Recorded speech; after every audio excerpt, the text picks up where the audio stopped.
It's officially 1 month until the NHL trade deadline, and do I think the St. Louis Blues are going to make any moves? I'm gonna give you my thoughts coming up here on Locked On Blues. You're Locked On Blues, your daily podcast on the St. Louis Blues. Part of the Locked On Podcast Network, your team every day.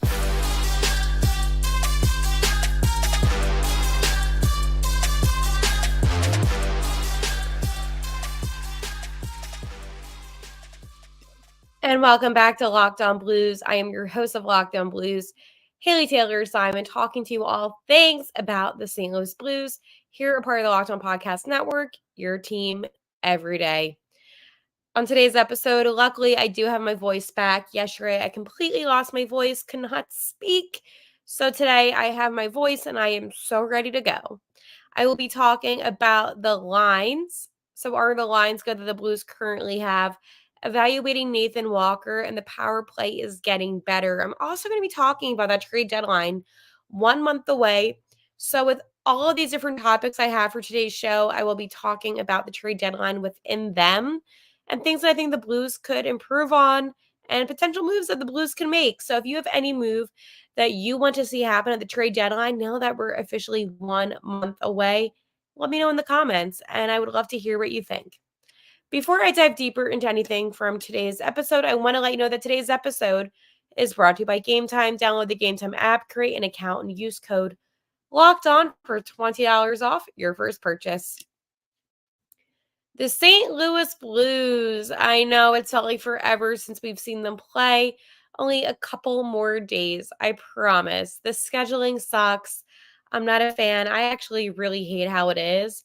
So I understand the frustration right now because it seems like it has been taking forever, and that's on the NHL. But let's go talk about these lines right now because I feel like these lines are kind of like the happiest I've been with them in a while. So this is from the last game that they've had, and nothing has changed. All the players are still with the Blues, and yeah, so right now on that first line, it is Robert Thomas centering. Then we have Pavel Buchnevich, and then we have Jordan Kyrou. I like this. I'm going to be honest. The first time I saw these lines from Banny, I wasn't the biggest fan. I thought it was a little weird that you have Kyrou on the first line because I didn't think that he performed as well. There was a point when Coach Berube was still here that you had Jake Neighbors actually where Jordan Kyrou was up in that first line. So I preferred that. But right now it seems like these lines are working. I understand why it is the way that it is. But I think I'm just such a big Jake Neighbors fan, and he was performing at such a high pace that in a way I was like, why are we punishing Jake Neighbors? And I'll talk about this more, but don't forget when Bannister came in, he put Neighbors to the third line. Now, luckily that has changed, but it just seemed a little drastic to have, Jake Neighbors up in that first line and bring him all the way down. But again, it's working now, so I like that first line. Second line, we have Shen centered. And then on left wing, we have Braden Saad. And then on the right wing, we have Jake Neighbors. I like this. Again, I'm a huge Jake Neighbors fan, so I like seeing Jake Neighbors up in that second line. Now, I do think Shenny has been playing a lot better. He has been stepping up. And I think Saad, again, it's not the way that he's playing is fine. It's not we talked about this in the other episode. He's not blowing my mind, right? I'm not watching him play being like, "Oh my gosh, this is like the best player on the St. Louis Blues." But I do think that where he's at now, it's fine. The line is fine. And I think it's a solid second line. I don't know if there's much tweaking I would do to that because I feel like that first line, I mean, again, in that first line, I think the real reason why that first line is successful is because of Robert Thomas. And I will say this forever, my cabinet appearance. But Robert Thomas is the best player on the St. Louis Blues, without a doubt. And I think that Robert Thomas is the difference maker. I think that if you were to put Robert Thomas on any line, that would be a good line. But I think it's just because, bless you, Stella. I think it's just because of how good Robert Thomas is. So, oh no, voice do not go away. I will not have my voice go away again. On the third line, you have centering Kevin Hayes.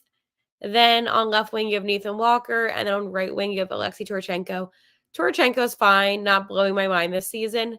Kevin Hayes, he's so invisible on the ice sometimes.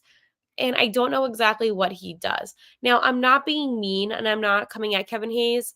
I'm just saying, as a fan watching this team play, it just seems to me like Kevin Hayes goes unnoticed on the ice. And that's a simple observation. You might think differently. You might be like, you know what, Haley, I don't agree with you. And that's okay. You don't have to agree with me on every opinion that I have on the St. Louis Blues. But I think when Kevin Hayes was playing a wing position that they had him do this season, he did better in that sense. I don't think he's as good centering as he is as being a winger. So for me, I would prefer to see Kevin Hayes be a winger. I think it was on Sundqvist's line. They had him be a winger for a couple games. And that's when he was scoring and playing quite well. So what I would say to that is I understand that they want to use him as a center, but that doesn't mean that that's the best option for him. And I just think that he'd be better utilized being a winger. So, my opinion. Again, I don't make the decisions. Nathan Walker, I'm going to talk about him in more detail coming up, so I'm going to let that one go. And as I said, Alexei Turchenko, it's fine. It's fine. That fourth line, you have Oscar Sundqvist centering. Then on left wing, you have Nitika Alexandrov. And then on right wing, you have Sammy Blais. I want to see more out of this line. This is the line, and I know that it's the fourth line, but again, just because you're the fourth line doesn't mean that you have to be the line that goes unnoticed. You can still be a line that does well. I'm trying to be careful with my wording here so no one comes at me. I think Sonny, good player. He's done good things. I want to see more goal scoring. I want to see more from him. I know he can do it. Sammy Blais has gone invisible for me, I'm going to be honest. And I know what someone's going to say to me. Haley, you're being so hard on him. I like Sammy Blais. I'm not saying that I don't. Sammy Blais is also one of those players I could see them trading at the deadline. So that's another thing that I definitely wouldn't forget about. And Natika Alexandrov, again, not doing it for me. I feel like the problem with the Blues is some of these players have just been so invisible. And it's not just me who's noticing this. It has been a thing. I'm watching the games. I go on Twitter. I see what you're saying. And it's true. These players have been invisible, and I want to see more out of them. Okay. I'm not asking for a whole lot. I'm just asking for a little bit more. Can we also just talk about how the fact that I'm sitting here doing my podcast and my cat just ended up crawling up into my arms? If you're on YouTube and you can see this, this is adorable. So, hello, Stella. Okay. Let's talk about the defense because pairings are just as important too. So for the first defensive pairing, we have Nick Leddy and Colton Parayko. I'm a huge Colton Parayko fan. I think that he's been playing very well. People that say otherwise, I don't know why you're saying that. I think he's a really good hockey player. Nick Leddy, again, I like Nick Leddy. Just, it's fine. Then you have on the second pairing, Torrey Krug and Matt Kessel. Krug needs to go. Kessel has been playing really well. Young guy stepping up big time. I like seeing him play. Then in that third pairing, you have Marco Scandella and Tyler Tucker. Scandella, again, not doing anything crazy for me, not making me really notice him. Tyler Tucker, huge fan of him. When I saw him play with the T-Birds about a couple weeks ago, he was the most aggressive on the ice, biggest playmaker defensively. And I do think that he has a lot of potential. So I am a huge, huge fan of Tyler Tucker. I think that he gives it his all. And I think that's somebody that deserves respect. I mean, here's the thing at the end of the day. He is a player playing really hard and tough hockey. He is a player that is giving it his all on the ice. And I don't think that you can look at Tyler Tucker and say, hey, this is a guy that's lazy. It's not true. I think that he has a lot of growing to do, 100%. I think that he still has developing, but being sent back and forth constantly, I think that he's actually been doing a really good job handling that because that's not an easy thing either to be sent back and forth all the time between Springfield and St. Louis and adjusting. So I do like what I am seeing out of Tyler Tucker, and I'm proud of how he's been playing. So not going to knock a player down when I really think that they have been playing good hockey. Okay, I'm going to talk to you about my friends over at, you guessed it, Indeed. Okay. So let's do this because I love Indeed and I know that you love Indeed too. If you need a hire, you need Indeed. Indeed is your matching and hiring platform with over 350 million global monthly visitors, according to the Indeed data and matching engine that helps you find quality candidates fast. Ditch the busy work. Use Indeed for scheduling, screening, and messaging so you can connect with candidates faster. And Indeed doesn't just help you hire faster. 93% of employers agree Indeed delivers the highest quality matches compared to other job sites, according to the recent Indeed survey. One thing that I love about Indeed is that it makes hiring candidates all fast and easy in one place because it really does take that guesswork. It does match you up with quality candidates. Okay. So join more than 3.5 million businesses worldwide that use Indeed to hire great talent fast. And listeners of the show will get a $75 sponsored job credit to get your jobs more visibility at Indeed.com/locked on. Just go to Indeed.com/locked on right now and support our show by saying you heard about Indeed on this podcast. Indeed.com/locked on. Terms and conditions apply. You need a hire. You need Indeed. Indeed, you do.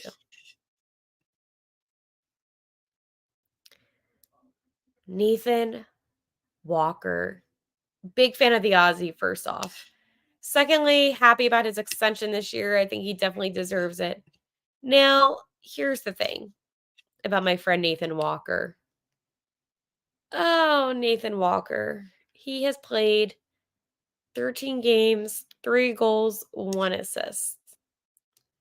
I talked about this. I have talked about this for a little while.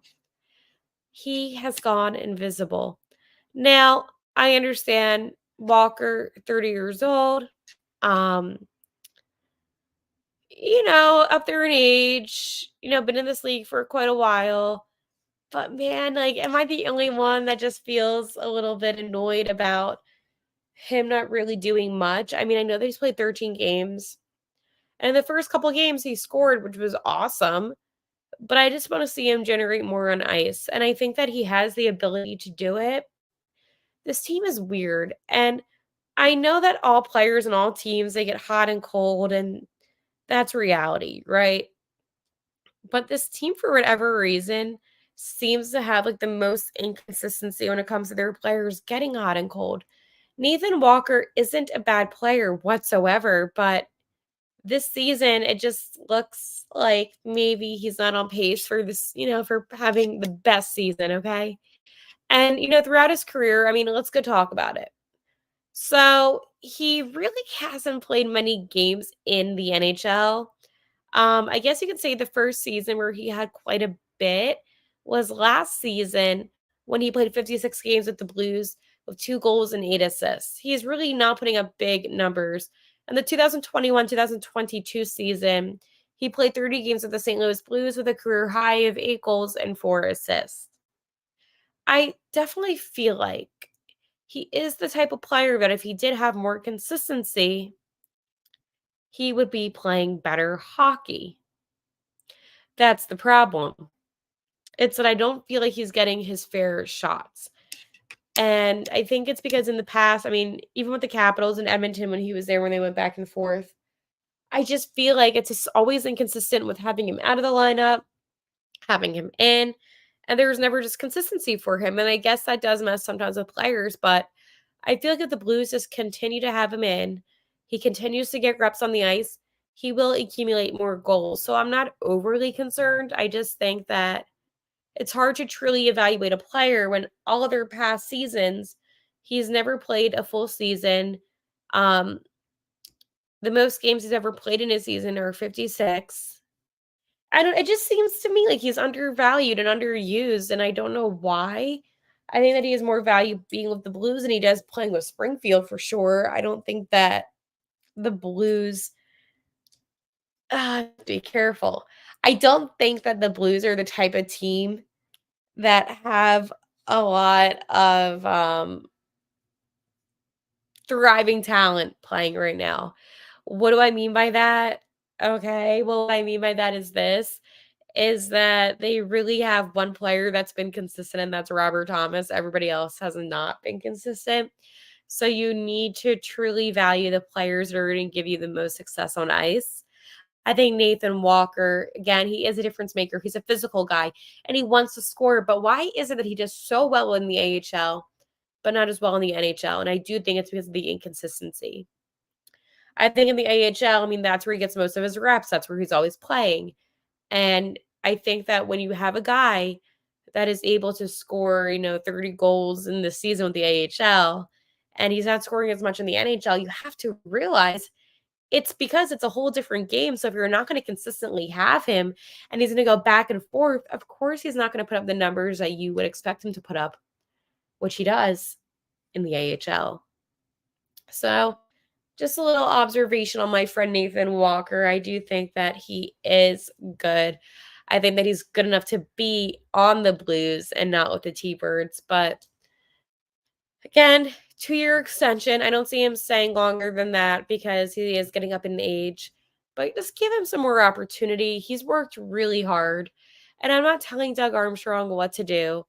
I'm not saying that. I'm just saying give the guy a chance because Nathan Walker is the type of guy that deserves a chance. And again, because they signed that 2-year extension, I don't see him going at the trade deadline. So I think he is safe. I just don't want Nathan Walker to be in a situation where the Blues go on a nice run and he's not a part of it. I want him to be a part of that. So, yeah, Nathan Walker season. You know what season it is? It's game time season. That is right, baby. We're talking some game time.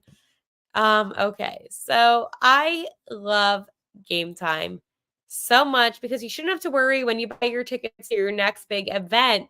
Game time is the fast and easy way to buy tickets for all the sports, music, comedy, and theater events near you. With killer last minute deals, all in prices, views from your seat, and their best price guarantee. Game time takes the guesswork out of buying tickets. One thing that I love about Game Time is their last minute tickets, flash deals, zone deals, and so much more. It's easy to find tickets for your next big event, especially when you get to see the view from your seat before you purchase the ticket. That's something that Game Time does. I'm obsessed with it. I'm only 5'2", so it makes it just that much better for me to see, okay, this is the view from my seat. Do I need to go higher? Because sometimes going higher where you're sitting is better than sitting lower if you're short. A little fun fact. So this is what you need to do. Take the guesswork out of buying tickets with Game Time. Download the Game Time app, create an account, and use code LOCKED ON for $20 off your first purchase. Terms apply. Again, create an account and redeem code LOCKED ON, LOCKEDON, for $20 off. Download Game Time today. Last minute tickets, lowest prices, guaranteed. You can probably tell I'm struggling to speak again. I'm hoping my voice does not go away. I have been just trying to make sure my voice has been staying, but it's been difficult. I guess it's like flu and cold season. I don't know. I'm not like contagious. I just literally keep on losing my voice. Um, the power play is getting better. Thank the Lord. I feel like at one point the power play just was so bad. And now that the power play is getting better, it at least gives me some hope. Now, I'm not saying, yeah, this is great. The Blues have, a power play that's, thriving because guess what? Shocker, they don't. They have the 25th worst power play. And you know what? That's okay. Well, it's not like okay, but it's okay. It is 15.17% on their power play. But they have been improving. So right now their power play is in between the Calgary Flames, which are below them, and then the Winnipeg Jets are above them. So improvement. Hey, at one point, not too long ago, the Blues were like the worst power play in the NHL. So I do have to say, the improvement that Drew Bannister made on that power play, it is going noticed. So thank you, Banny. I feel like, I don't know, like, it's weird how it took them that long to finally, adjust it, right? Now, when it comes to the penalty kill, the Blues are in the middle this year, by the way. I just wanted to also give you an update with a 78% PK percentage. So, really good, actually. All the teams are relatively doing well. I mean, the worst team this year is the Islanders with a 72%. But yeah, the Blues, I mean, kind of in the middle. I mean, bottom middle. But I'm not too upset. And just so you have reference, the Blues are between the Ducks and the Devils. So Anaheim below them and then New Jersey above. So not too bad. Their Blues are making improvement. And sometimes at the end of the day, that's all you can ask for. So I want to ask you a question. It is officially 1 month until the trade deadline. What moves, if any, do you think the St. Louis Blues are going to make? We are going to be talking a lot about this upcoming trade deadline because this is my favorite time of the season. This is when all the chaos begins, and I, for one, quite enjoy it. So let me know what you think in the comments. Do you think the Blues are going to do anything? If so, which players do you think the Blues are going to trade? And who would you like to see join the St. Louis Blues? I think this trade deadline will be a huge indication if Doug Armstrong and the Blues are truly going to be a team that is ready for the playoffs, right? They're going to try to get better for the playoffs, or if they're just going to focus it on the draft. So let me know down in the comments below, and I will talk to you tomorrow. Hopefully, I don't have to struggle to speak because my voice right now is keep on going away, and it's not fun, but we're trying. All right, I'll talk to you tomorrow. And like always, let's go Blues.